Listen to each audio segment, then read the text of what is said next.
چونکہ پاکی ناپاکی میں ہمارا اتنا دھیان نہیں ہوتا، اس لیے پھر ہمیں نبی علیہ السلام کی زیارت نہیں ہوتی۔ بہت سارے لوگ یہ کوشچن پوچھتے ہیں کہ جی اتنے سالوں سے ہم کوشش کر رہے ہیں کہ ہمیں نبی علیہ السلام کی زیارت نصیب ہو، مگر نہیں ہوتی۔ عام طور پہ جو ہم نے بزرگوں سے سنا ہے اس کی دو وجوہات ہوتی ہے، ایک نگاہ ناپاک ہوتی ہے اور ایک بدن یا کپڑے ناپاک ہوتے ہیں جس کی وجہ سے زیارت سے محروم ہو جاتے ہیں۔ اگر ان دو چیزوں پر محنت کریں تو اللہ تعالیٰ زیارت نصیب جلدی فرما دیں گے۔ نگاہ کا بہت زیادہ پرہیز کریں، 100% پرہیز کریں گے تو اللہ تعالیٰ کی طرف سے پھر نبی علیہ السلام کی زیارت والی سعادت نصیب ہو جائے گی۔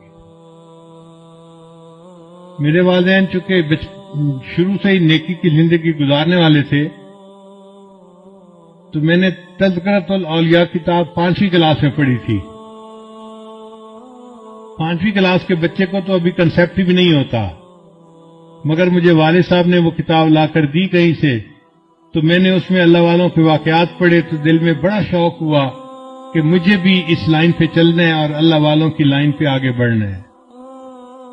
پھر اس میں ایک کتاب میں نے پڑھا کہ نگاہ کا بہت پرہیز کرنا چاہیے، تو چھوٹی عمر میں ابھی میں بالغ نہیں ہوا تھا، اس عمر سے ہی نگاہ کا پرہیز شروع کر دیا۔ بہت بچتا تھا، بہت نگاہ کو بچاتا تھا، اور مجھے اس زمانے میں اپنی والدہ سے ڈانٹ بھی بہت پڑتی تھی۔ ہر دوسرے تیسرے دن کوئی محلے کی آنٹی آتی اور میری والدہ کو کہتی تیرا بیٹا جا رہا تھا، اسے تو ہمیں سلام بھی نہیں کیا، یہ تو ہمیں اپنی خالہ ہی نہیں سمجھتا۔ اور امی مجھے بلا لیتی تھی، بیٹا وہ تو نے اپنی خالہ کو سلام کیوں نہیں کیا، یہ تو میری کلاس فیلو تھی، یہ تو میری سہیلی تھی، ہم بچپن کی دوست ہیں، تم سلام تو کرتے۔ اور مجھے پتہ بھی نہیں ہوتا تھا کہ یہ آنٹی کہاں گزری تھی اور کہاں اس کو سلام کرنا تھا۔ تو میں آگے سے ایک بار کہتا تھا، امی آنٹی سے یہ پوچھو کیا میں نے اس کی طرف دیکھا تھا؟ تو جب امی پوچھتی تو پھر وہ آنٹی کہتی، ہاں یہ تو یوں کر کے چلتا ہے، سر اس کا نیچے لگا ہوتا ہے، زمین کے علاوہ تو کچھ دیکھ نہیں رہا ہوتا، اس نے کہا اس کو۔ میں نے کہا امی مجھے یہ بھی نہیں پتا میرے پاس سے مرد گزرا ہے یا عورت گزری ہے، میں کس کو سلام کرتا؟ تب جا کے میری جان چھوٹتی تھی۔ لیکن اندر اندر مجھے بہت غصہ آتا تھا ان آنٹیوں پہ، سارا محلہ خالہ بنا ہوا ہے، سارا محلہ آنٹی بنا ہوا ہے، اور بس ان کو سلام ہی کرو چلتے ہوئے۔ لیکن نگاہ کی اتنی حفاظت کا بہت فائدہ ہوا۔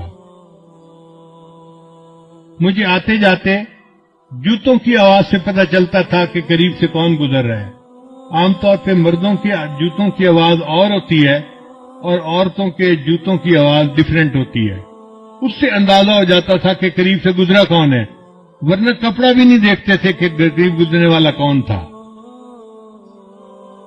اتنی نظر کی حفاظت کرنی ہوتی تھی۔ اس پر اللہ رب العزت نے پھر جو مہربانیاں کی وہ اب کیا بتائیں آپ کو۔ ہمارے ایک ساتھی ہیں لاہور کے، ایک دن مجھے کہنے لگے کہ میں آپ کو ایک بات بتاؤں، مجھے حضرت نے بتائی۔ میں نے کہا بتائیں۔ کہنے لگے کہ حضرت نے مجھے بتایا کہ دیکھو اس وقت آپ کسی مسجد میں کھڑے تھے، آپ کی طرف اشارہ کر کے حضرت نے کہا کہ اس بچے کو اس وقت 100 سے زیادہ مرتبہ نبی علیہ السلام کی زیارت ہو چکی ہے۔ میں سن کے حیران ہو گیا، اور حیرت مجھے اس کی تھی کہ پتہ اس کو کیسے چلا۔ اس نے کہا جی کہ مجھے حضرت نے یہ بات بتائی تھی، شیخ نے یہ بات بتائی تھی۔ تو نگاہ کی حفاظت کا پھر یہ فائدہ ہوا کہ اللہ تعالیٰ نے 30 سال کی عمر سے پہلے 100 سے زیادہ مرتبہ نبی السلام کی زیارت نصیب فرما دی۔